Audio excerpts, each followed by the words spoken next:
Oh, yes. If you visited our house, you'd want to leave within seconds. You'd garble out an excuse like, just remembered, I promised Mum I was going to hoover the roof today. Gotta go.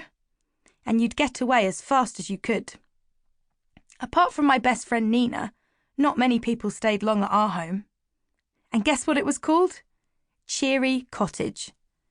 To be honest, though, I didn't blame anyone that ran away. Because it wasn't just the damp and the taps and the protesting pipes. It was more than all of that. It was the feeling in the house, and it was everywhere. A gloomy glumness, a grumpy grimness, a grimy greyness.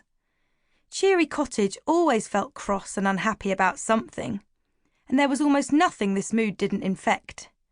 It inched into everything, from the saggy sofa in the lounge to the droopy fake fern in the hallway, which always looked as if it was dying of thirst, even though it was plastic. And, worst of all, this misery sometimes seeped into Mum too.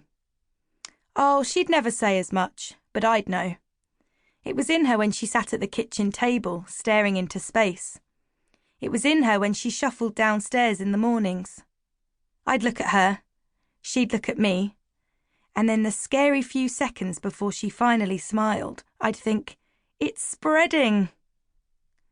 But what could I do to fix things? I wasn't a plumber.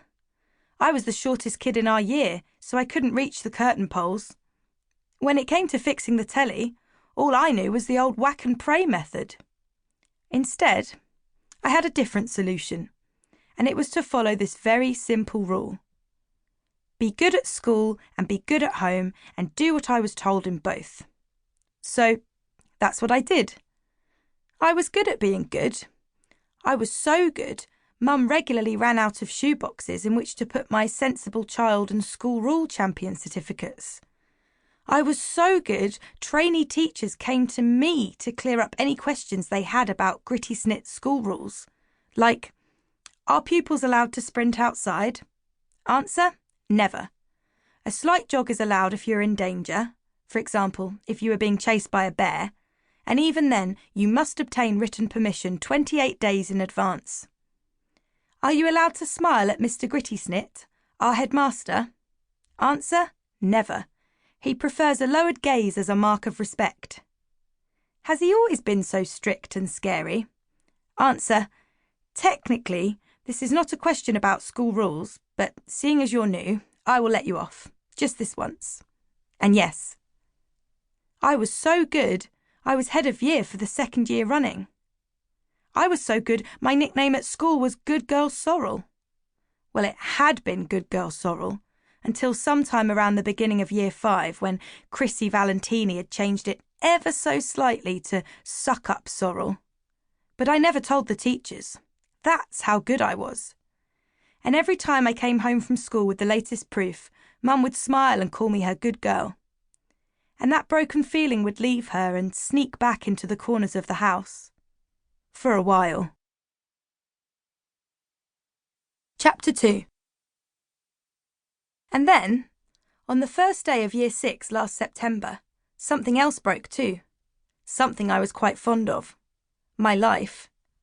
It was the patio's fault. I'd let myself in from school.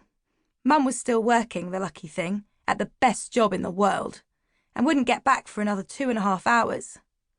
I planned to unwind by cleaning the kitchen, polishing my school shoes and doing my homework, because that was how I rolled.